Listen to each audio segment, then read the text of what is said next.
오늘은 리셋 강건함이란 제목으로 말씀을 함께 나누고자 합니다. 여러분은 살아오면서 인간이 정말 약한 존재구나 하는 것을 경험하신 일이 있으십니까? 저는 신학교를 다닐 때 한 노 교수님의 이야기가 기억이 납니다. 그분은 이 가슴에 심장 박동기를 달고 사셨는데 선교사로 헌신하다가 수술을 받고 교정해서 후학들을 가르치는 분이셨습니다. 그분이 가끔 그런 말씀을 하셨어요.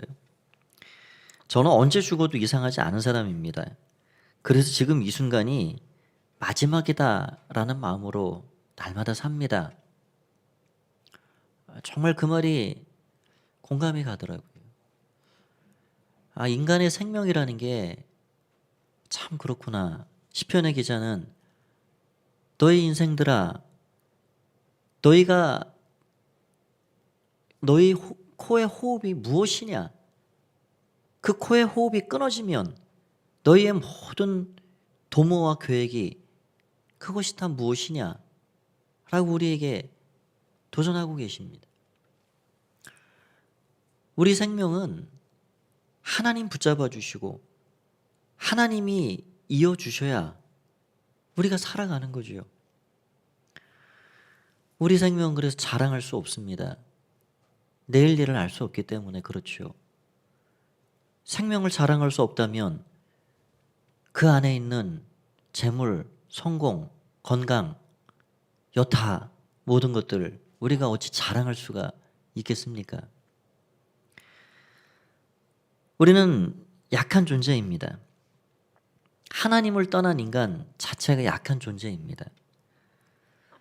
강하신 하나님, 완전하신 하나님, 그 울타리를 벗어나면 다 약해지는 거예요. 우리의 몸을 한번 생각해 보십시오.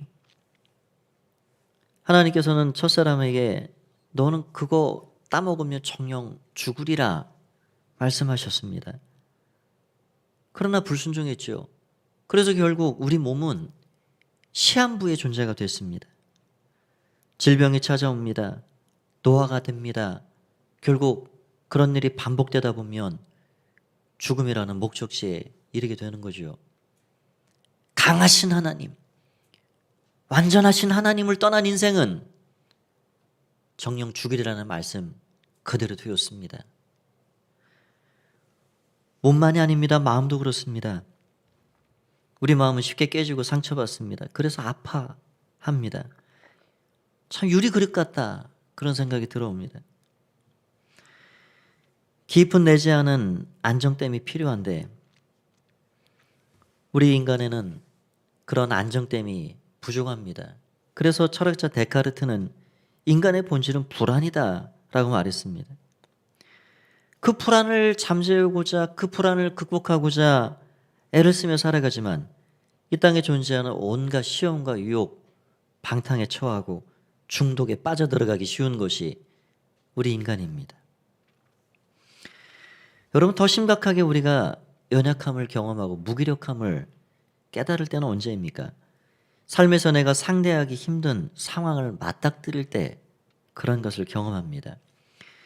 미국 한인교회에서 목회하시던 어떤 목사님이 글을 봤더니 그런 이야기를 합니다. 정말 의욕이 넘치는 한 청년이 가족을 떠나 돈도 없이 혼자 미국 유학길을 오른 겁니다. 자신감이 충만했습니다. 그래서 혼자 버스 타고 지하철 타고 시내를 다 돌아다닐 만큼 내가 뭐든지 할 수 있겠다. 그런데 가는 길을 잃어버렸어요. 그래서 저녁에는 경찰이 도와줘서 집을 찾아가고 그만큼 자신감이 넘쳤던 청년입니다. 꿈도 얼마나 컸는지 아르바이트도 하고 공부도 하고 교회를 출석도 하고. 그런데 한 2달 후에 이 친구가 보이지 않는 거예요. 연락도 되지 않습니다. 가까이 지냈던 청년이 이 목사님에게 이렇게 귀뜸해 주는 거예요. 목사님, 걔가 요즘에 완전히 방콕했습니다. 연락이 안 돼요. 그래서 이 목사님이 걱정이 돼서 찾아갔습니다. 신방을 했더니 그런 이야기를 하면 목사님 아무것도 할 수 없습니다. 이 손가락 하나 움직일 만큼 그렇게 힘이 없습니다. 저는 너무 두렵습니다. 심각한 무기력증에 빠진 거죠. 결국 목사님과 공동체가 돕고 기도하고 해서 다시 회복의 은혜가 있었습니다. 여러분, 사람이 겁을 먹고 두려움에 빠지게 되면 작은 문제가 산더미처럼 커 보이게 됩니다.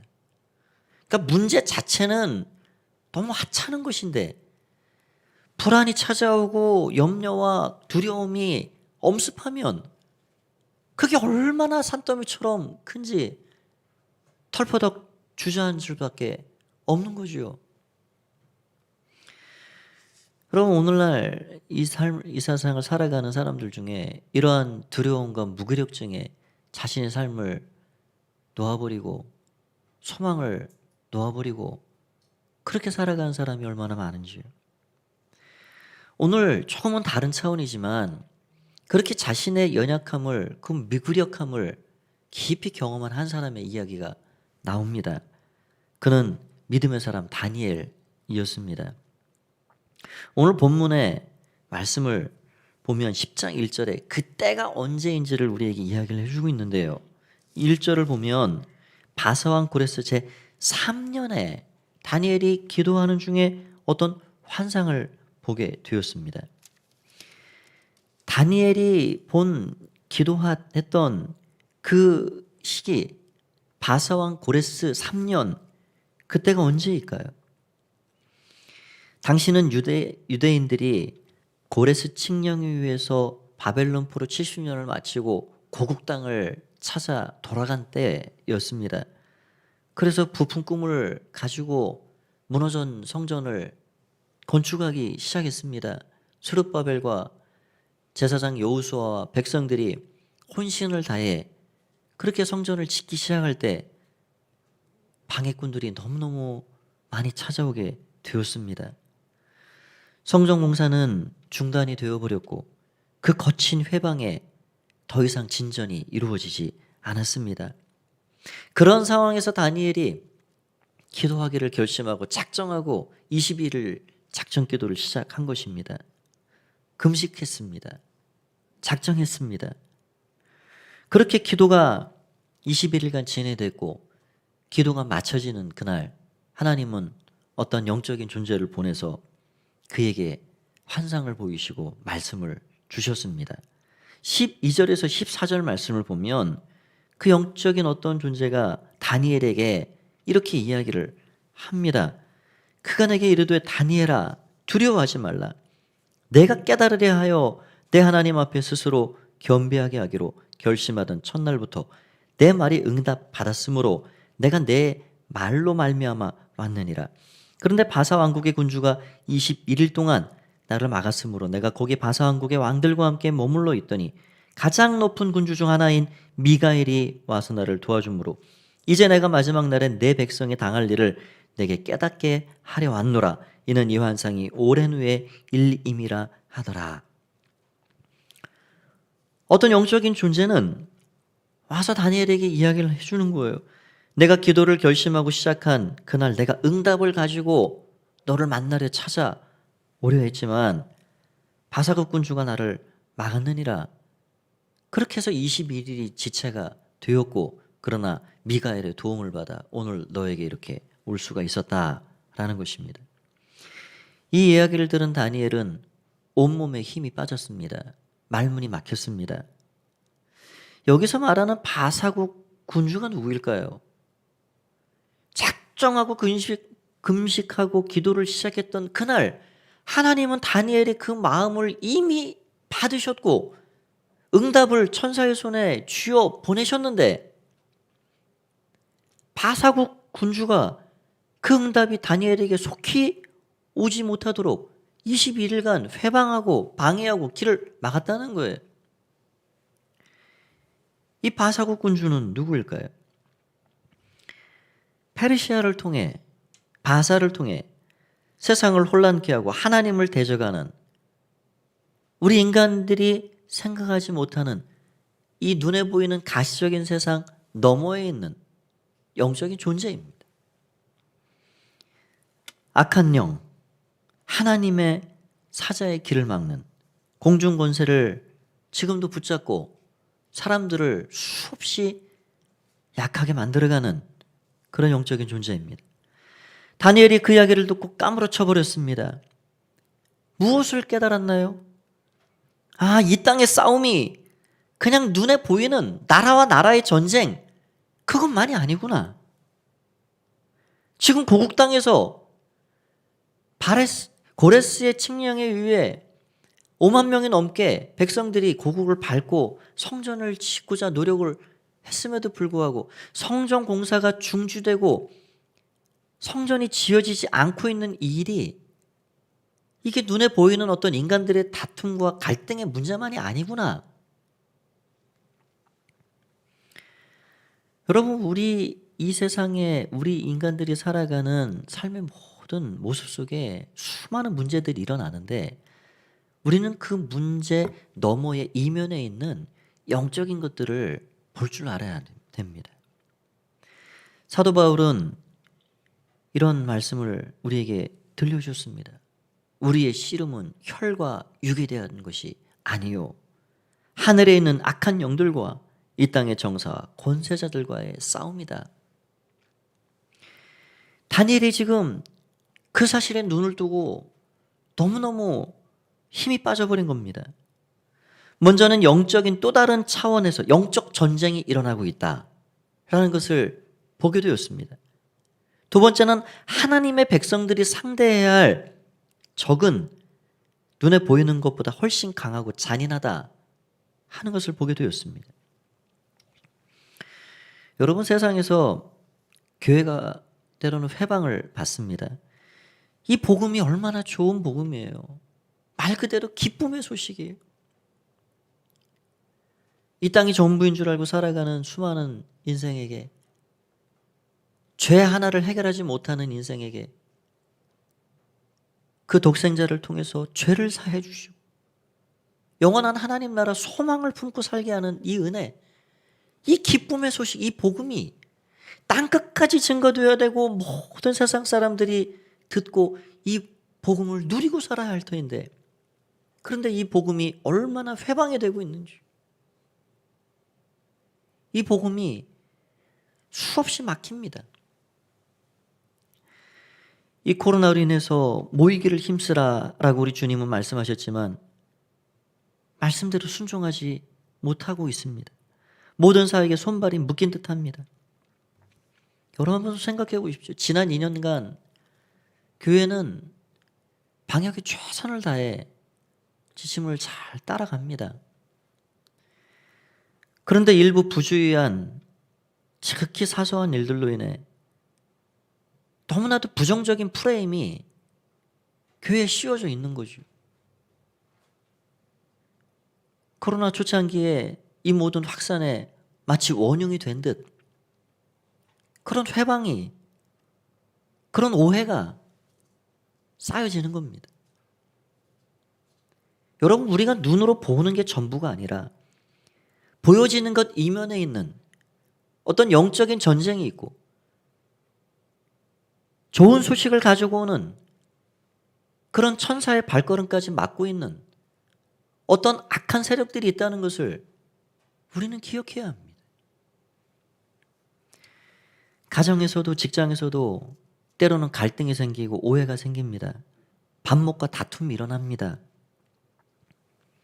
참, 사람이 둘이 있으면 인간이 인간이잖아요. 사람 인자가 뭡니까? 작대기 고여 놓듯이 사람과 사람 사이에 혼자 못 서니까, 남자 혼자 온전치 못하니까, 여자 홀로 서지 못하니까, 그래서 남자와 여자를 짝지어 주시고 사람과 사람이 함께 힘을 모으고 서로를 붙잡아 주고, 그래서 우리를 만들어 놓으셨어요. 그런데 두 사람이 모이면, 세 사람이 모이면 누가 크냐, 누가 힘이 세냐, 누가 리더냐, 이런 힘 자랑을 하고 경쟁하고 시기하고 오해가 생기고, 여러분, 이게 우리 인간이 살아가는 삶의 정상이라 생각하십니까? 아닙니다. 때로는 하나님의 백성들이 모인 이 거룩한 공동체인 교회 안에서도 이런 예상치 못한 갈등이 생기고 오해가 생깁니다.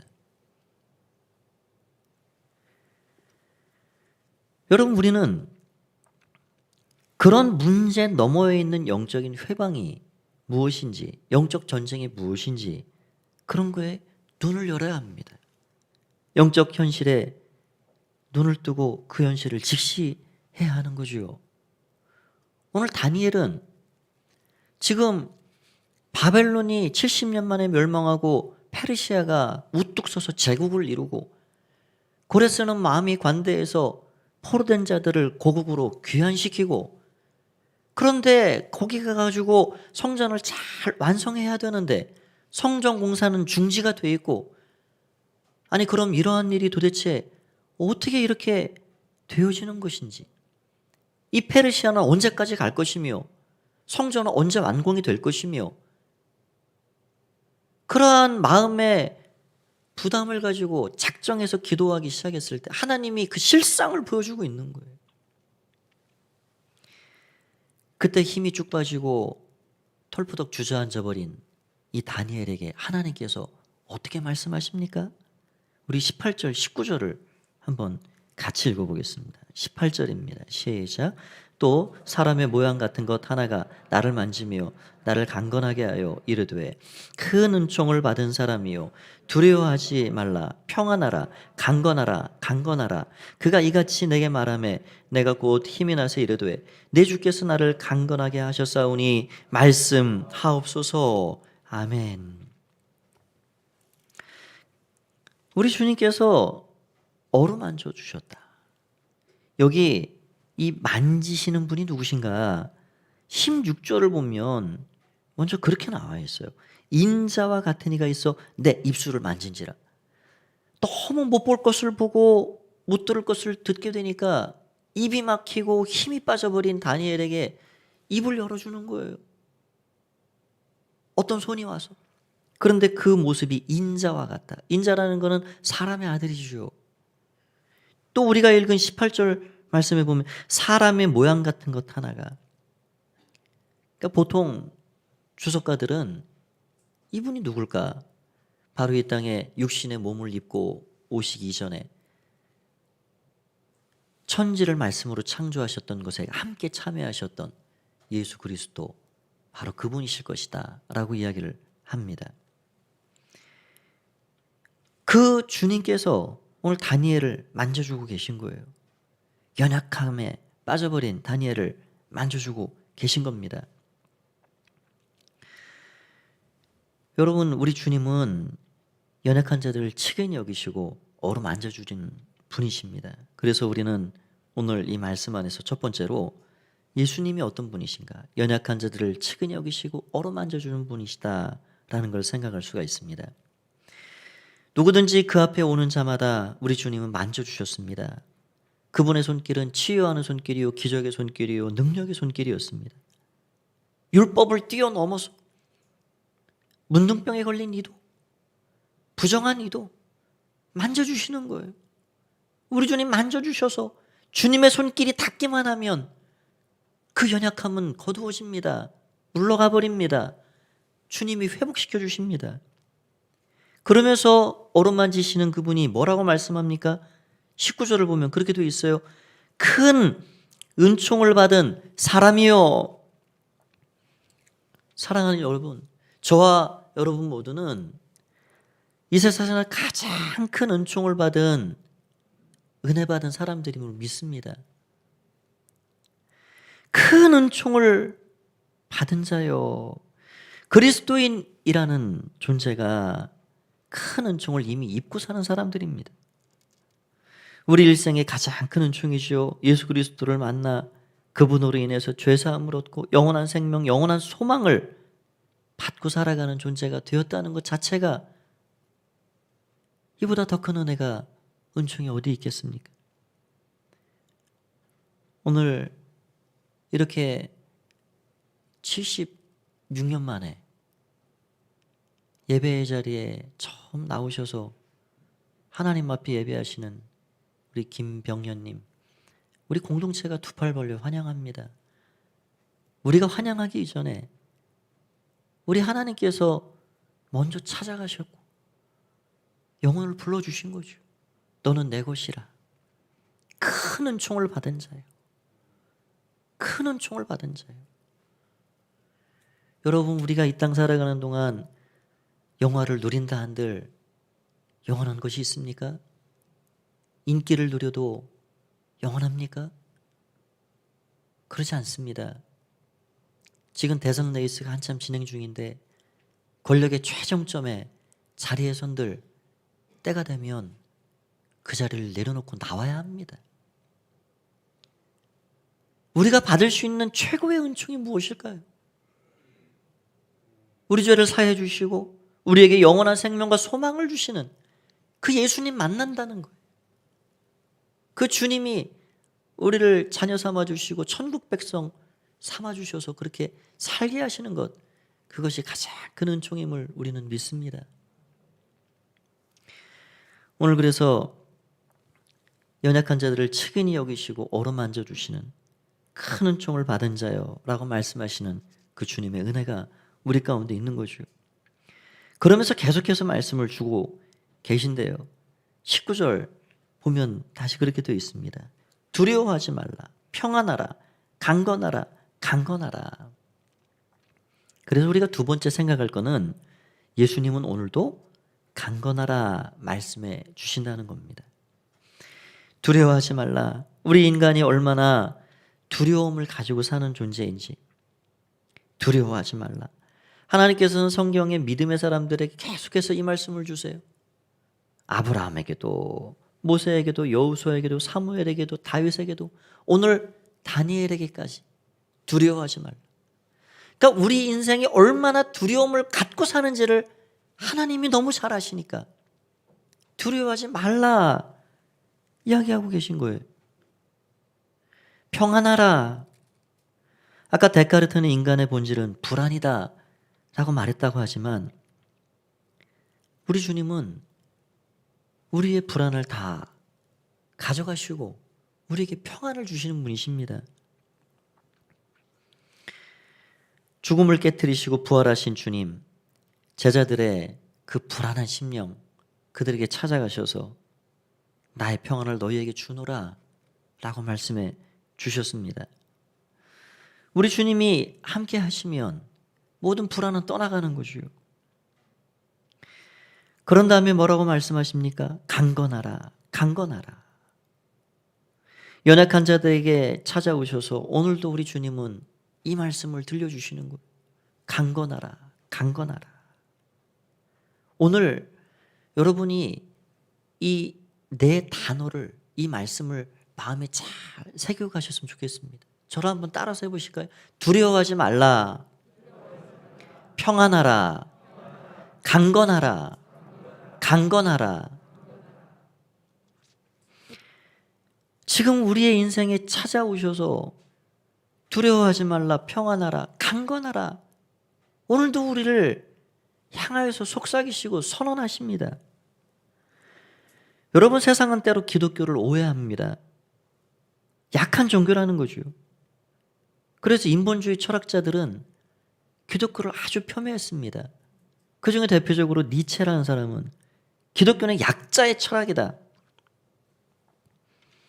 계속해서 기독교 이 교회에서 이야기하는 게 뭔가요? 겸손을 최고의 덕목으로 이야기합니다. 겸손. 자기 부인. 그러니까 사람들은 오해하는 거예요. 약하디 약한 사람들. 자기 스스로 설 수 없으니 뭔가를 의존해야 할 사람들. 여러분, 우리가 정말 그런 사람들입니까? 그러지 않습니다. 우리는 누가 우리에게 뭐를 막 이야기한다고 가만히 대꾸도 못하고 그런 사람들이 아닙니다. 예수님 말씀에 오른뺨을 맞으며 왼뺨을 대라. 그래서 한 대 맞고 바보처럼 또 한 대 맞고 아무 이야기를 못하고 예배당에 와서 훌쩍거리며 주여 하는 그런 연약한 존재, 그런 연약한 존재가 아닙니다. 그거는 겸손을 오해하는 것입니다. 그리스도인들은 강한 존재입니다. 성경은 약함을 옹호하지 않습니다. 정당화하지도 않습니다. 우리가 주 안에서 약해지는 것은 다른 이야기입니다. 그리스도인들은 강한 사람들입니다. 죄와 사망에서 벗어나 예수 그리스도로 옷 입고 의롭다함을 받은 세상에서 강한 사람들, 바로 그리스도인들입니다. 예수님 때문에 절망하지 않고, 예수님 때문에 더 이상 죄의 노예로 살지 않고, 예수님 때문에 후회와 원망으로 인생을 한탄하며 살지 않습니다. 왜냐하면 우리 주님이 우리 약함을 다 해결해 가셨기 때문입니다. 이사야서 53장 4절 5절 말씀은 그렇게 우리에게 말씀합니다. 그가 실로 우리의 질고를 지고 우리의 슬픔을 당하였거늘 우리는 생각하기를 그는 징벌을 받아 하나님께 맞으며 고난을 당한다 하였노라. 그가 찔림은 우리의 허물 때문이요 그가 상함은 우리의 죄악 때문이라. 그가 징계를 받음으로 우리가 평화를 누리고 그가 채찍에 맞음으로 우리는 나음을 받았도다. 이사야의 말씀을 마태는 이렇게 다시 선언해주고 있습니다. 마태복음 8장 17절 말씀 같이 한번 말씀 읽어보겠습니다. 시작. 이는 선지자 이사야를 통하여 하신 말씀에 우리의 연약한 것을 친히 담당하시고 병을 짊어지셨도다 함을 이루려 하심이로라. 예수님께서 우리의 모든 약한 것을 다 짊어지시고 담당해 주셨다는 거예요. 하나님 떠난 인생은 약해집니다. 몸도 약해지고 마음도 약해지고 약함 투성이를 가지고 살아갑니다. 그런 약한 인생에게, 소망 없는 인생에게, 사망이 놓여져 있는 인생에게 찾아오셔서 우리 주님은 그 온몸으로 그 모든 연약한 것을 짊어지시고 대신 채찍 맞으시고 대신 상하시고 대신 그 약함을 짊어지시고 그 십자가의 길을 가셨다는 거예요. 우리에게 강함을 주시기 위해서, 우리의 능력이 되시기 위해서, 우리의 소망이 되시기 위해서 우리 주님이 그렇게 하셨다는 겁니다. 우리 주님은 우리의 약함을 너무나도 잘 아십니다. 그래서 우리를 강건하게 해주시기 위해 우리를 그렇게 새롭게 해주시기 위해 그분이 그 모든 일들을 감당해 주신 것입니다. 그래서 오늘 우리가 다시 돌아가야 할 리셋의 자리는 강건함입니다. 세 번째로 우리는 예수님과 함께 할 때 이길 수가 있습니다. 우리 삶의 승리의 비결이 어디에 있을까요? 로마서 8장 35절에서 37절 말씀, 너무나도 귀한 말씀이죠. 이 말씀도 한번 같이 마음에 담는 마음으로 읽어보겠습니다. 시작. 누가 우리를 그리스도의 사랑에서 끊으리요? 환난이나 곤고나 박해나 기근이나 적신이나 위험이나 칼이랴. 기록된 바 우리가 종일 주를 위하여 죽임을 당하게 되며 도살당할 양같이 여김을 받았나이다 함과 같으니라. 37절입니다. 그러나 이 모든 일에 우리를 사랑하신 이로 말미암아 우리가 넉넉히 이기느니라. 아멘. 우리 이김의 비결은, 우리 삶의 승리의 비결은 우리를 사랑하시는 그 예수님으로 말미암을 때 가능한 것입니다. 그분과 함께하는 삶을 살아갈 때 우리는 진정으로 강한 자들이 되는 거죠. 여러분, 우리가 마음으로 강해져야지, 강해라 강해라, 두 주먹을 불끈 쥐고 눈을 부릅뜨고 이를 깡물고 그런다고 우리가 강해지나요? 그런다고 강해지는 게 아닙니다. 사람의 의지는 그렇게 해서 강해지지 않습니다. 우리는 예수님과 함께 할 때 그 은혜 속에서 진정으로 강한 사람이 되는 것입니다. 디모데후서 2장 1절 말씀을 보면 이렇게 말씀하고 있어요. 내 아들아, 그러므로 너는 그리스도 예수 안에 있는 은혜 가운데서 강하고, 은혜 안에 있으면 진정으로 강한 자가 된다라는 것입니다. 여러분, 하나님 앞에서 살아갈 때, 예수님과 함께 살아갈 때 진정한 강한 사람이 되는 것이죠. 예수님과 가까워지면 강한 사람이 됩니다. 예수님과 멀어지면 약한 사람이 됩니다. 어린아이가 부모님의 손을 꼭 붙잡고 있으면요, 아이는 홀로가 아니에요. 강한 자죠. 부모의 힘이 아이에게 있는 겁니다. 부모님과 가까이 있는 그 어린아이는 부모님의 힘에 강한 만큼 그 힘을 누리고 사는 거예요. 우리가 하나님과 가까이, 예수님과 가까이 그 은혜 안에 살아가면 우리는 약한 자 같지만 진정으로 강한 사람입니다. 그래서 은혜 속에서 강하라 라고 말씀해주고 있는 것입니다. 홀로 있으면, 떨어져 있으면 위험하고 약해지게 되어 있는 거죠. 스코틀랜드의 종교교육자였던 존 낙스, 그가 누운 그 무덤의 묘비에 그렇게 쓰여 있답니다. 여기에 어떤 인간도 두려워하지 않았던 한 사람이 누워있다. 얼마나 강심장이길래 그 어떤 사람도 두려워하지 않고 살았을까? 여왕의 명령도 두려워하지 않고, 당시 개신교를 핍박하고 그렇게 옥에 쳐놓고 순교가 일어나는 그러한 상황에서 어떤 인간도 두려워하지 않던 한 사람이 여기 누워있다. 그의 전기를 읽어보면 그는 애초부터 그렇게 강심장인 사람이 아닙니다. 우리와 똑같은 사람이에요. 그러나 그는 언제나 하나님 앞에서 하나님 한 분만을 두려워하며 살았던 거예요. 하나님 한 분만을 두려워하고 사니 이 세상에는 더 이상 두려운 것이 없습니다.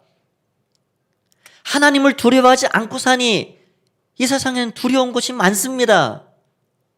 사람들의 이목이 두렵고, 내가 평가받는 것이 두렵고,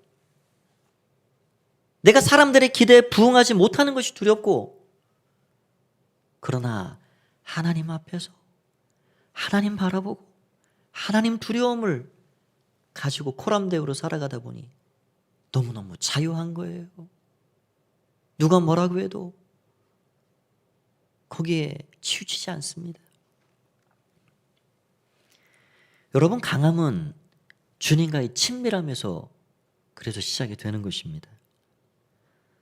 주님을 바라보고 주님을 앙모하는 사람은 하나님께서 그래서 크고 놀라운 독수리가 날개치며 올라감 같은 새 힘을 주시겠다 약속하고 있습니다.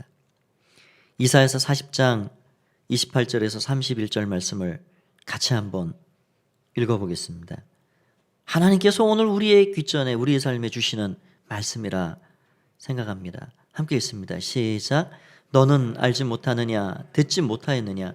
영원하신 하나님 여호와 땅끝까지 창조하신 이는 피곤하지 않으시며 곤비하지 않으시며 명철이 한이 없으시며 피곤한 자에게는 능력을 주시며 무능한 자에게는 힘을 더하시나니 소년이라도 피곤하며 곤비하며 장정이라도 넘어지며 쓰러지되 오직 여호와를 앙망하는 자는 새 힘을 얻으리니 독수리가 날개치며 올라감 같을 것이요 다른 박질하여도 곤비하지 아니하겠고 걸어가도 피곤하지 아니하리로다. 아멘. 주 여호와를 앙망하는 자는 독수리가 날개치며 올라감 같이 새 힘을 얻게 될 것이요 소년도 넘어지고 청년도 자빠지지만 하나님을 바라보고 하나님을 가까이서 예수님과 함께 살아가는 인생은 달려가도 뛰어가도 걸어가도 곤비함이 없을 것이다. 강한 존재로 이 세상을 통치하고 이 세상을 이끌어 가시는 주님의 능력을 힘입어 그렇게 당당하게 살아갈 것이다 라고 말씀해 주고 있습니다. 말씀을 정리하고자 합니다. 유례없는 팬데믹이 우리의 삶을 어렵게 하고 있는 시기입니다. 어둠의 터널이 이제 거의 끝나갈 것 같이 보여지지만 그러나 우리는 내일을 알 수 없습니다. 어찌 보면 질병, 바이러스 이 자체보다도 심리적인 불안과 두려움, 이것이 더 우리를 낙심케 만들고 있어요. 위축되게 우리를 옥죄옵니다. 오늘 이러한 시기를 살아가는 우리에게 우리 주님은 말씀합니다. 다시 돌아갈 너의 자리는 어디이냐? 나와 함께하는 자리이다. 두려워 말라, 평안하라, 강건하라, 강건하라. 여러분, 우리는 이 세상의 약한 자들이 아닙니다. 이 세상을 이기시고 승리하신 예수님이 함께하는 강하고 강한 세상을 다스리고 통치하는 그런 하나님의 사람들입니다. 그러한 주의 말씀을 마음에 담고 이 한 주간도 삶의 곳곳에서 주님이 주시는 은혜를 누리고 승리하는 복된 삶을 살아가는 여러분 모두가 되시기를 간절히 축원드립니다. 이 시간 우리에게 참 말씀 주시는 그 하나님 마음을 한번 생각하면서 자, 하나님 오늘도 두려워하지 말라, 평안하라, 강건하라 말씀하시는 그 주님의 은혜를 마음에 담고 그러고 나아가길 원합니다. 그런 마음으로 우리가 참 이 한 주간을 믿음으로 살아가기를 원합니다. 여러분 좌우에 한번 계신 분들에게 한번 인사를 한번 나눠 주실까요? 한 주간도 강건하십시오. 한 주간도 강건하십시오. 예, 강건하게 살아가시길 바랍니다. 예, 연약한 것 있으면 다 맡겨드리시고 살아가기 원합니다. 우리 그렇게 하실 하나님께 한번 감사와 영광의 박수를 한번 올리겠습니다. 자리에서 다 함께 일어나셔서 우리 찬양하고 기도하고 예배를 마치도록 합니다. 주님을 앙모하는 자에게 새 힘을 허락하십니다. 주를 앙모하는 자 올라가 올라가 독수리같이 모든 싸움 이기고 근심 걱정 벗은 후 올라가 올라가 독수리같이 주 앙모하는 자 주 앙모하는 자 주 앙모하는 자 늘 강건한 주를 앙모하는 자 주를 앙모하는 자 거룩한 거룩한 못하지 않네 길을 잃은 양떼를 그로 찾아다니며 거룩한 거룩한 못하지 않네 주 앙모하는 자 주 앙모하는 자 주 앙모하는 자 늘 강건하리라 주를 앙모하는 자 달려가 달려가 비곤치 않네 전성문을 향하여 혈육관을 얻도록 달려가 달려가 비곤치 않네 주 앙모하는 자 주 앙모하는 자 주 앙모하는 자 늘 강건하리라 주를 앙모하는 자 올라가 올라가 독수리같이 주의 영광 보리라 올라가 올라가 독수리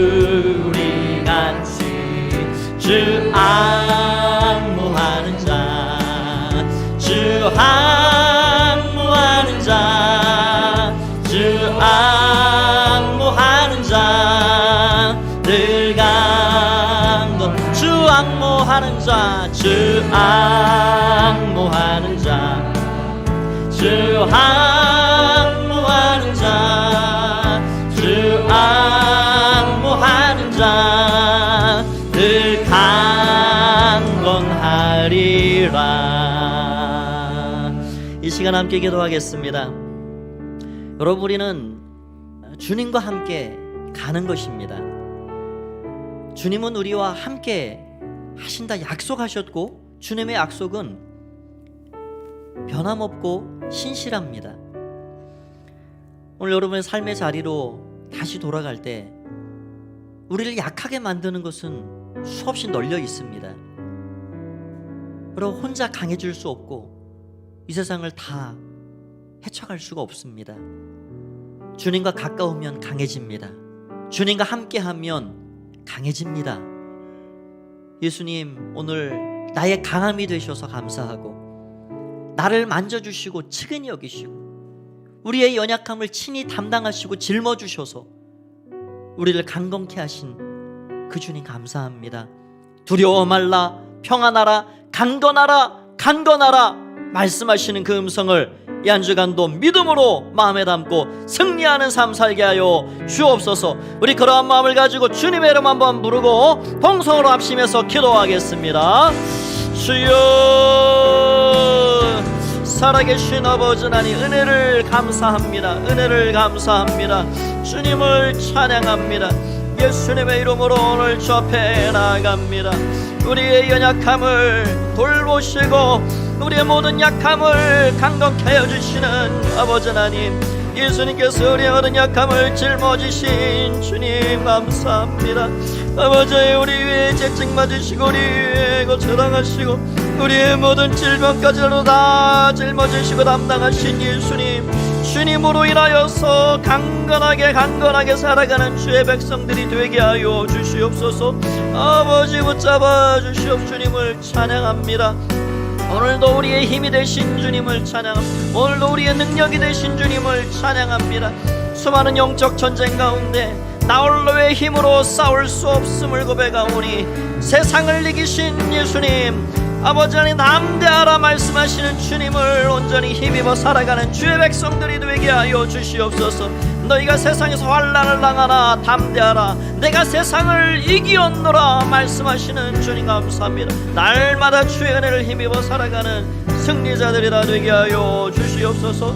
오, 주님을 찬양합니다. 아버지 감사합니다. 아버지 감사합니다. 오늘도 함께 하신 주님을 찬양합니다. 예수님의 이름으로 기도하옵나이다. 주님 감사합니다. 할렐루야, 할렐루야. 예수, 우리의 힘이 되신 예수님 감사합니다. 세상에서 너희가 환난을 당하나 담대하라, 내가 세상을 이기었노라 말씀하시는 주님, 두려워 말라, 평안하라, 강건하라 말씀하시는 주님, 주님과 함께 삶의 자리로 돌아갑니다. 주께서 한 주간의 모든 삶을 걸음걸음 시켜주시고 마음과 생각도 주장하여 주시고 주와 더불어 말씀 붙잡고 승리하는 가포의 모든 가족들이 다 될 수 있도록 축복하여 주시옵소서. 이제는 주 예수 그리스도의 은혜와 하나님 아버지의 사랑하심과 성령의 강건케 하시는 은혜를 힘입어 주님 앞에 예배하며 돌아가는 가포의 모든 믿음의 가족들마다 영원히 함께 하옵시기를 간절히 축원하옵나이다. 아멘.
마디도